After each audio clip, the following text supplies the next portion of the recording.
se convertendo.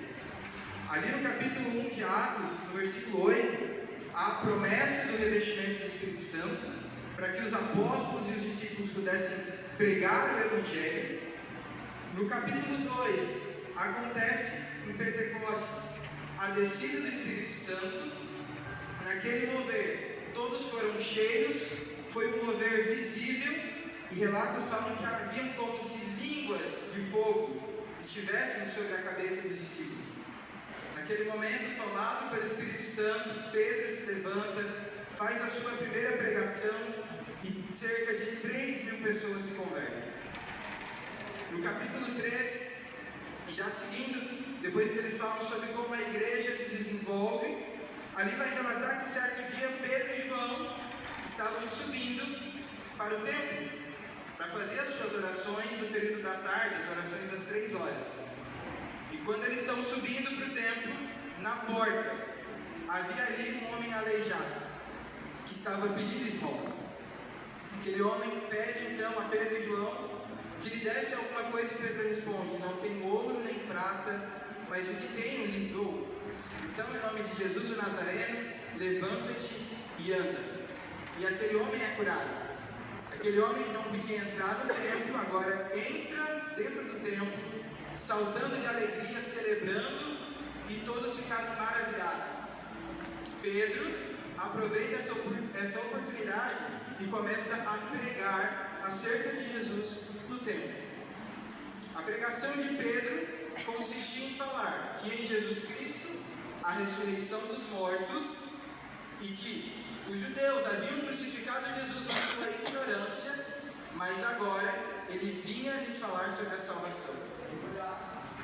Essas palavras gerou um tumulto tão grande naquele lugar, é onde nós entramos no capítulo 4.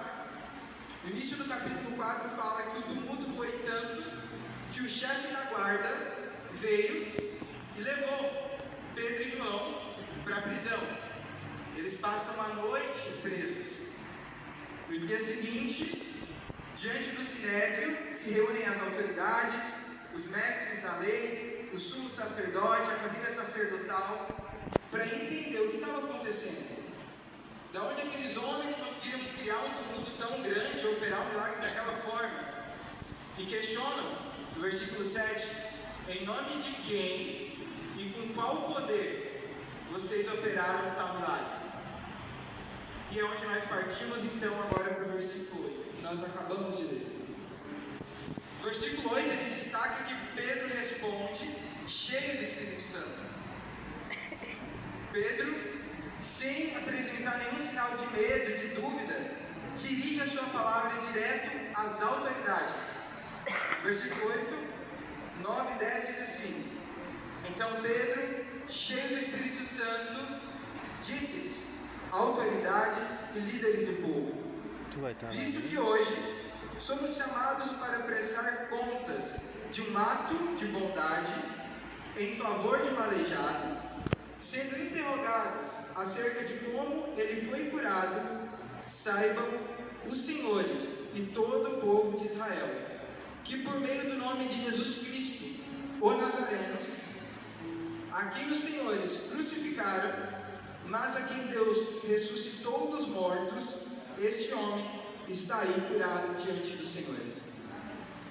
Pedro, cheio do Espírito Santo, diferente do que nós vemos em relatos anteriores, quando nós lembramos de Pedro negando que conhecia Jesus, que era seu seguidor, agora ele dirige as palavras diretamente para aquelas autoridades.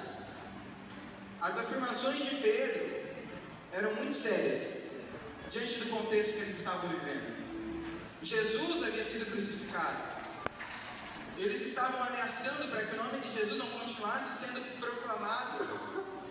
Pedro, que nós costumamos lembrar porque andou sobre as águas e afundou, que negou Jesus 3 vezes, que ele teve medo. Agora esse mesmo Pedro se porta com autoridade diante daqueles homens. E agora fala acerca de Jesus.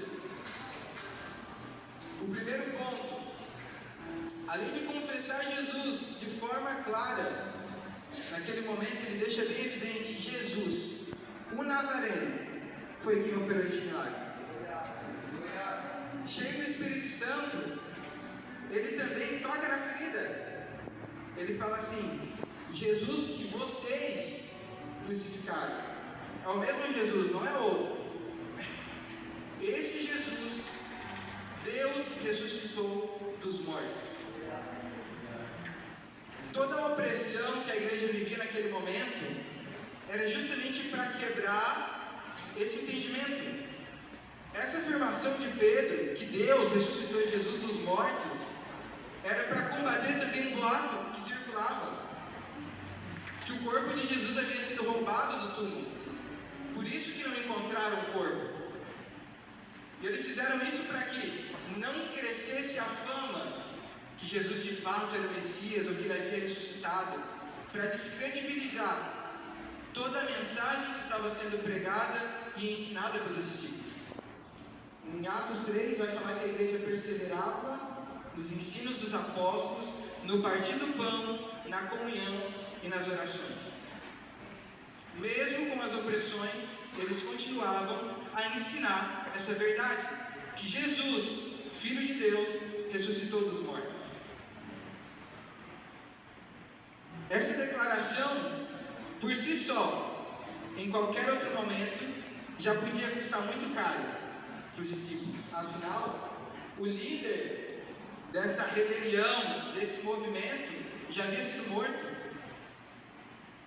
Mas Pedro não para por aí, ele continua. No versículo 11, Pedro faz uma declaração um pouco mais ousada. Ele diz assim: este Jesus é a pedra que vocês construtores rejeitaram e que se tornou a pedra angular. Mesmo diante daquele cenário, sendo julgados por uma boa ação, que não haveria crime ali, não haveria motivo para estar ali, mas eles estavam, e Pedro afirma isso: já que estamos prestando contas por um ato de bondade.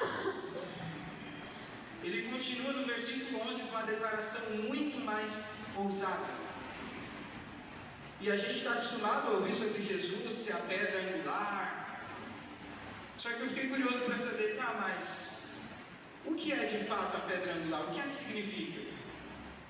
Essa citação de Pedro é uma citação do Salmos 118, do versículo 22. E quando a gente vai para a internet para pesquisar o que de fato é a pedra angular e que sentido é usado, eu encontrei algumas versões que dizem assim: no sentido literal, a pedra angular é uma pedra que é colocada no canto de um edifício para unir e sustentar as paredes, formando um ângulo reto. Indo um pouco mais a fundo, ele dá 3 especificações. A pedra angular era a primeira a ser assentada, servindo de base para o alinhamento de toda a estrutura. Ela garantia a estabilidade e a união das paredes. A escolha da pedra angular era crucial, pois dela dependia a solidez da construção. Isso é o que significa pedra angular no sentido literal da palavra. Ou seja, é uma pedra que é escolhida por primeiro, ela é responsável por trazer sustentamento para que o edifício não venha a ruir, é a base, é o que dá o sustento. E no sentido figurado da palavra, diz assim: pode representar o princípio fundamental de algo, a base sobre qual algo é construído. Só que quando Pedro cita esse Salmo 118, versículo 22, diante do Sinédrio, ele estava querendo dizer o seguinte: Jesus, aquele qual vocês rejeitaram, aquele qual vocês crucificaram, ele é a base fundamental. Ele é o que garante a durabilidade. Ele é o que garante o sustento. Ele é a base principal. Ele é o pilar daquilo que nós cremos. Era isso que Pedro estava afirmando para as autoridades quando ele cita esse versículo, que Jesus é a base.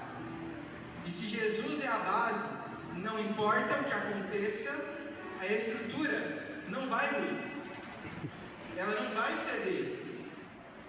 Essa é a declaração que Pedro está falando diante de um cenário de perseguição. A igreja estava sendo oprimida, os seguidores de Jesus estavam sendo oprimidos naquele contexto. Mas é isso que Pedro afirma.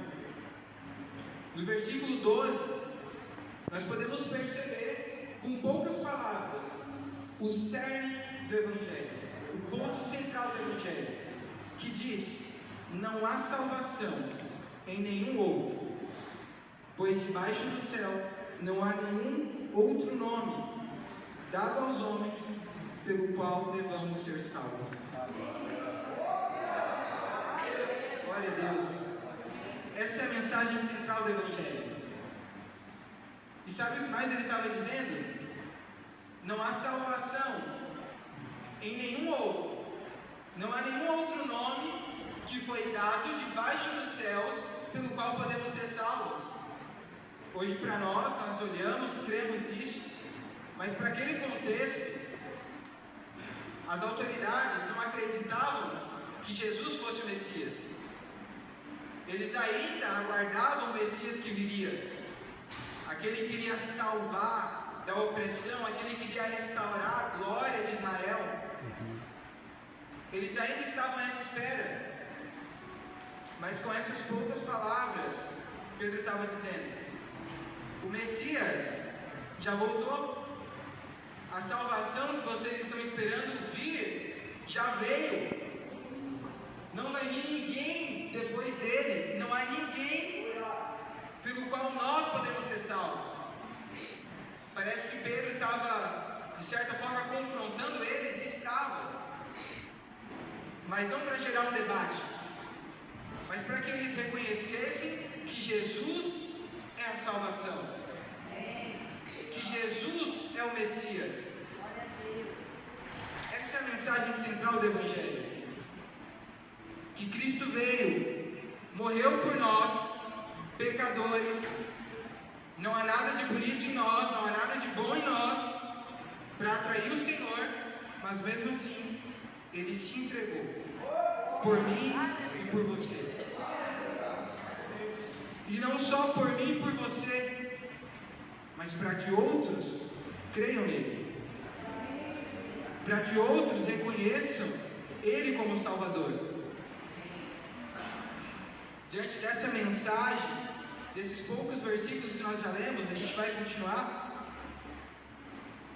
mas os mestres, todo mundo que estava ali presente, ficaram admirados. É isso que o versículo 13 e o 14 falam. Eles ficaram admirados como é que esses homens sem instrução, homens pescadores, não são estudados acerca da lei tão profundamente, conseguem falar coisas tão profundas acerca do Evangelho, acerca daquilo que cremos, isso trazendo para o contexto judaico. Como eles têm esse entendimento tão profundo? E diante de tudo que escutaram, era evidente para eles: esses homens estiveram com Jesus. E era um fato, eles estiveram com Jesus. Eles não apenas eram parecidos com Jesus, mas compartilhavam os ensinamentos de Jesus. Jesus ensinava que Ele é o pão da vida, que ninguém vai ao Pai a não ser por Ele, que aquele que crer nele será salvo. E é isso que os discípulos estavam falando naquele momento, em poucas palavras, mas era isso que eles estavam dizendo. No versículo 15 e 17, eles estavam pensando: nós vimos o milagre, é evidente que o milagre aconteceu, aquele aleijado ele tinha mais de 40 anos, era um aleijado de nascença. Todos que faziam a rota do templo, em algum momento, haviam visto ele ali. Ele não podia entrar no ambiente do templo para cultuar o Senhor, para entregar ofertas. Ele não tinha esse direito por causa da condição que ele tinha. E agora, ele estava de pé, curado, entrou no templo, louvou a Deus, saltou diante de todos. Eles não podiam negar que o milagre aconteceu. E se o milagre de fato aconteceu, logo, a mensagem que eles estão compartilhando é verdadeira, não é enganosa. Porque se essa mensagem não fosse verdadeira, eles não teriam poder para operar aquele milagre. Eles não teriam conhecimento para afirmar as verdades que eles estavam afirmando. Então era evidente que o que eles falavam era verdade. Será que eles se convenceram disso? O versículo 15 ao 17 diz que não, que a atitude foi contrária. Assim, ordenaram que se retirassem do sinédrio e começaram a discutir, perguntando: que faremos com esses homens? Todos os que moram em Jerusalém sabem que eles realizaram um milagre notório que não podemos negar. Todavia, para impedir que isso se espalhe ainda mais entre o povo, precisamos adverti-los de que não falem com mais ninguém sobre esse nome. Mesmo reconhecendo que a mensagem era verdadeira, que o milagre era genuíno, a atitude daqueles líderes naquele momento foi: nós não podemos permitir que essa mensagem continue a ser pregada. Nós não podemos deixar que outros escutem esse nome e creiam nesse nome. O milagre havia acontecido, algo bom aconteceu.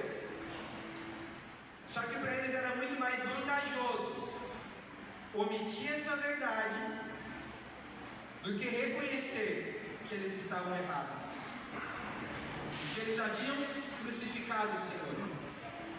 Então, ainda que mais milagres pudessem acontecer, ainda que outros pudessem crer, porque é o que acontece quando Pedro e João estão no templo ensinando, muitos creram na mensagem, eles viram o milagre, eles viram o poder, mas mesmo assim, a atitude daqueles homens foi: nós não podemos deixar que esse evangelho se espalhe, que essa mensagem se espalhe, que outros creiam nesse nome, nós não podemos permitir. Então o que vamos fazer então? Vamos então proibi-los de falar desse nome. No versículo 18, no versículo 19, conta que: então, chamando-os novamente, ordenaram-lhes que não falassem nem ensinassem em nome de Jesus. Mas Pedro e João responderam: julguem os senhores mesmos se é justo aos olhos de Deus obedecer aos senhores e não a Deus. Diante daquela ordem, diante daquela ameaça, a resposta de Pedro e João foi assim: julguem vocês mesmos se é melhor obedecer a vocês ou a Deus. Para que a gente entenda o peso dessa frase, a gente precisa se lembrar que naquele tempo havia sido passado o tempo onde os profetas haviam cessado, que eram quem era a boca de Deus naquele povo para expressar a vontade do Senhor. Israel fica 400 anos sem ter nenhum profeta. Veio o profeta João Batista para preparar o caminho, para anunciar a mensagem, e depois de fazer isso, ele é morto. Então agora não tinha uma figura profética para revelar ao povo qual era a vontade do Senhor. Apenas o sacerdote era visto como quem podia interpretar e expressar aquilo que Deus queria falar com o povo. Apenas o sacerdote tinha essa autoridade. Só que com essa declaração de Pedro e João, julguem vocês mesmos se é melhor obedecer a vocês ou a Deus, eles estavam dizendo o seguinte: olha, nós fomos enviados, fomos ordenados pelo próprio Deus. Então, se Deus nos deu essa direção, o que vocês acham melhor? O que é mais certo? Ouvir vocês, homens, ou ouvir a Deus? E naquele momento, isso era como um baque para aqueles homens, porque eles viam que acessar a presença de Deus não era algo acessível a todos, ouvir a voz de Deus não era acessível a todos, nem todos podiam ter contato com a presença de Deus. Havia uma série de procedimentos que deveriam ser cumpridos, mas agora aqueles homens afirmavam que eles estavam falando e pregando em nome de Deus, com a autoridade dada por Deus. Versículo 20: mesmo diante das ameaças, diante da proibição, diante daqueles opositores que poderiam muito bem matá-los, se quisessem,